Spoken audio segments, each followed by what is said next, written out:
Welcome back, guys, to another NCUT review. We are reviewing Manifest. Just finished the season, the finale. What can I say? The fucking greatest TV show of our time.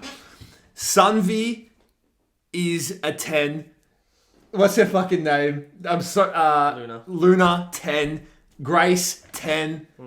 Olive, older, 10. Can't say younger. Illegal. That's Luna. That's true, it is Luna. She gets it twice. She's so nice, she gets it twice. I don't know where to start. I don't know if we should start from season 1 or we should start from the finale, what we just watched. Because that ending was ridiculous. It felt like they sort of lost a little bit with the Lost ending. They kind of took over Lost and it just like, they're all dead, or they all went to heaven and they're experiencing heaven again, or they just went back and they actually landed the plane. And you could see that was coming from a mile away. That we picked going to become full circle, and essentially they were going to correct the timeline and go back to what would have been had the plane not disappeared for 5 years, and then all the shit that happened afterwards. And how that period where you see Ben run to Grace and you see Grace, I've never had more love in my heart and more happiness ever. Even though I wanted Ben to end up with Sunvi though. We all wanted that, but we got the one night stand. We got them fucking, and then we also got them divorcing within 3 seconds, and then the sex must have been not that good. It's Ben though. Ben's the greatest actor of all time. Can I say that? Whoever the actor is for Ben, I have no idea. Greatest actor I've seen on screen in a long time. The man has range and digs deep every fucking film. It's amazing. Every season, every ep. Range. That's what I envy to be in an acting class or production, whatever. Yeah. Here's a goat.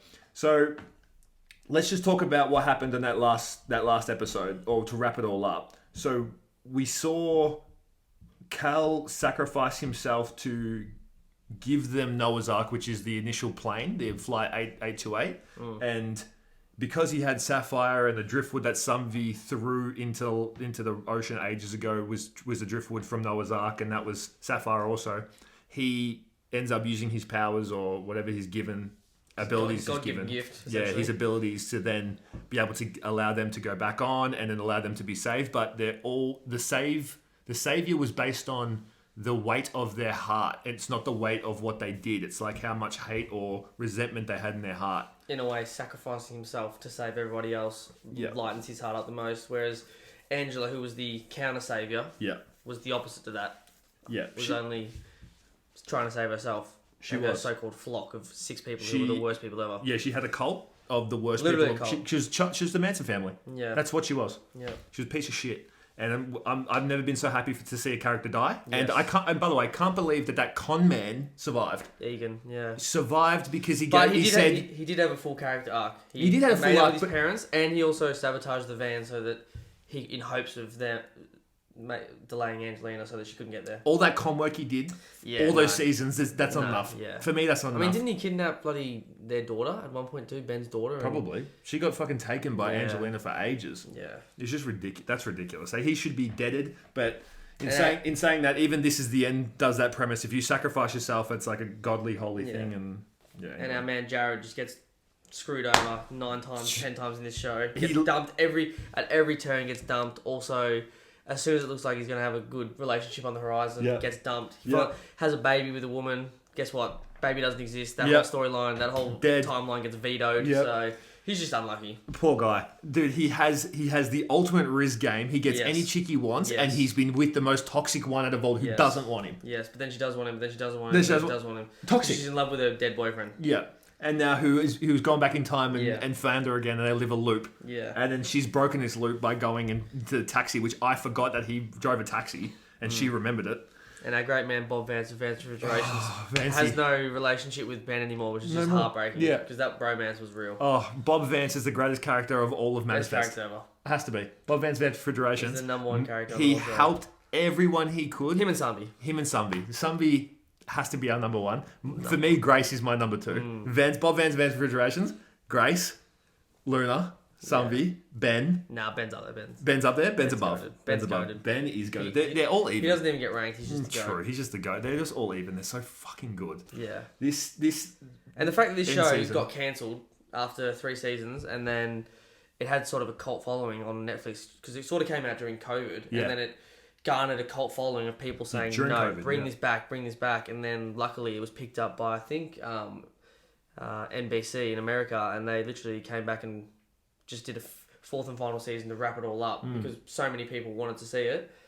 It's just great because that's like one of the best shows that's been on for ages. But can you just imagine how many TV shows that are so good get fucked because of that shit too? Well, the thing imagine is, this got fucked. But the thing is with Manifest, it doesn't try too hard, and like you even see in the crucial final episode where you would think, okay, this is where all the final money's going to go, the budget's going to get blown into it, you know what I mean, and it has what you would think is shit CGI, but that's the reason why I think it was so good. It did never try too hard. No, never. Even if the volcano looked green screen, pixelated, the flight looked green screen, like it looked like a plane that was just it wasn't actually flying, it just green screen. Didn't matter. Didn't. It's like they were trying too hard, and then it sort of looks shit, and you're like, oh, well, I wish they had better CGI. It was like, oh no, this is like 2000 CGI, but that's what makes this show what it is. Correct. They didn't change. They didn't try to be something they're not. No. But I tell you who did.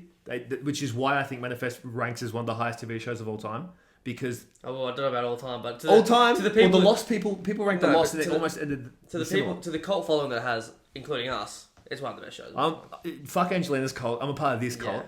So what I was thinking was that I watched the Flash TV show. The CGI on that went so bad after like season 4, and this didn't do that. I'm so glad that they didn't do that. Just stayed the same. Yeah, almost low budget, but even if it was low budget in the CGI, it was high budget in the acting, in the plot, completely storyline. Yep. And our boy Ben Stone, like he's just range on range. You can't. There's no correlation to his acting. If he needs tears, he's got tears. He's got tears. If he needs anger, he's got anger. Yeah. If he needs emotion, that actor Josh Dallas, hopefully he gets picked up and seen in more things. Like that's the first thing I've seen him in, and I hope he gets shown in more because he's got game. Whatever trauma he's got and he reaches for during these scenes, I need to know, and I need to know which acting class he went to. Yeah, he's got to teach me. So if he listens to this somehow, please reach out to us. Yeah, let's interview him. Absolutely, even the actress who played Angelina. I think anytime a villain you genuinely hate them and you enjoy seeing them suffer. Yes, that's when you're like, okay, you're a good villain. Completely agree.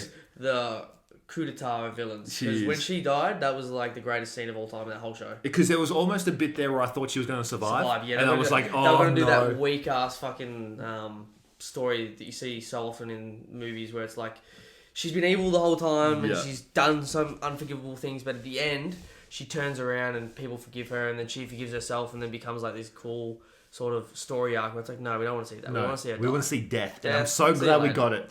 And we also saw the Reaper. Now, I see the Reaper after 3 months of no sex.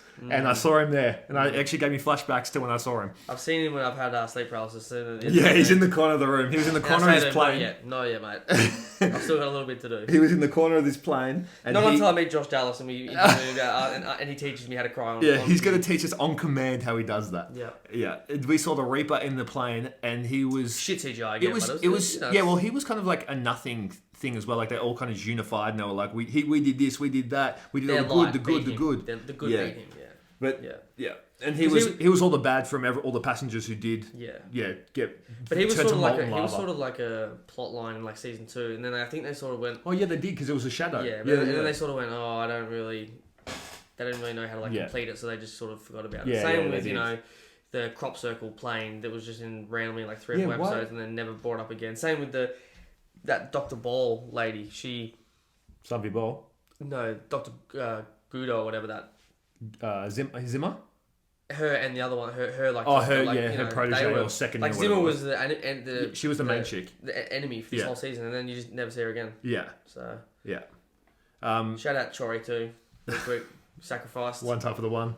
Shout out to Troy. Yeah. What a sacrifice. Yeah. So overall, this season for me gets a solid 9. 9 out of 10. This is one of the great. It is. It was well worth the wait. It was one of the best seasons I've watched of Manifest, and it was a really good tie. And I thought that they were going to fuck it up, but they really didn't, and I really enjoyed the whole lot. This show is just like a good show to watch. It's not like you're not going to get groundbreaking HBO plot lines like Breaking Bad or like Game of Thrones from season 1 till 6.5. Yeah. You're not going to get Peaky Blinders type plot lines, but you're going to get a show. It's not that deep. That you can put on and you can watch it, and it's going to be a good watch. Entertaining. It's entertaining. It's lighthearted, but it's also like got serious stuff going on in it as well. Yeah. But it's literally like the best. The best way to describe it, and this is how it got popular. It's a COVID show. It was literally a show when we were all locked inside, and you're like, oh, I just want to watch something that's not like based in the world or anything. It's just a good show, and that's what it is. It is, absolutely. And that's why I manifest. Like, I could easily go back and watch that again. For sure. I think I've actually forgotten majority of what happens in the first seasons, but if someone said it, I'd be like, oh yeah, I do remember that. I could easily watch that again. And I would watch it again with, like, on a rainy day if I was bored or something like that. No hesitation. Yeah. And if I watch the same character arcs, and I want them to happen every time. And I know the only change, I'm still rooting for Benby. I want Sunvi and Ben to end up together. I want an alternate timeline where them two end up together. When I tell you I'm jealous, I'm jealous. Jealous. Jealous. That's one way to describe it. Oh, no. But if I could change one thing, I want that timeline. The only reason why I ever want to do acting is to get in between that. Yeah. That's all I want to do. But, yeah, that's my one change I would have to it. Sorry, Grace, I love you, but no. Ben and Sunvi. Grace, I will take Ben's spot. I don't want to because he's such a great actor and I can't act nowhere near him at all. This man plays a great role just for a scene. If he could drop one of his speeches on both of them, though, I'm sure he could convince them both. I'm sure, honestly, to have polygamy, a bit of polyamorous. The guy's got that, yeah. He's the biggest. He loves them. I'm rating that easily 10 out of 10. Yeah, it's so good. It's just such a good show, and the people who will watch it and go, like it's boring or it's dumb or the acting doesn't hold up or it's CGI or whatever. No. Bullshit. Just come into it with an open mind and just. Don't think too hard about it. It's not some Marvel movie where it's like everything's leading to something else. Yeah. It's not some HBO high budget. It's just a good show. No Easter egg on Easter egg. Yeah, don't you have to look too deep for shit. Nah. It's just a good show on the surface, and that is all it's going for. Yeah. With the basic CGI that is good, and with acting that like these guys aren't like world-class actors, so they're putting their all into this show. That's what's good about it. And you can see it. You can see how much they put their all into it. It's amazing. And to tell you what, before we forget, shout out to Drea. Shout out to Drea. Yeah, she's great. Oh, beyond great. She the glow she had when she was pregnant, insane. Yeah, great. And then acting is insane. Her storyline gets vetoed, which is unlucky. But that's so weird. Like there's so many storylines in there that were like didn't make sense. So if I can go into a little bit apart from how good the show was about how some of the bad shit was, I understand Cal was meant to be the sacrifice, but he also it didn't make sense because they set him up to be like the opposite to what's her name?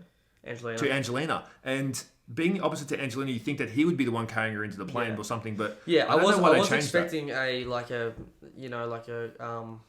Pearly Gates sort of showdown between Angelina and Cal going like Super Saiyan with the fucking with crystal with the sapphire in their hand. But I mean, you could also tell that what was going to happen. I mean, I picked it from the start of the season that the plane was going to come back and it was going to sort of be their taxi back to reality. The real if the plane had never landed. So we kind of did pick that quite early that it was going to do a full loop because where else was it going to go?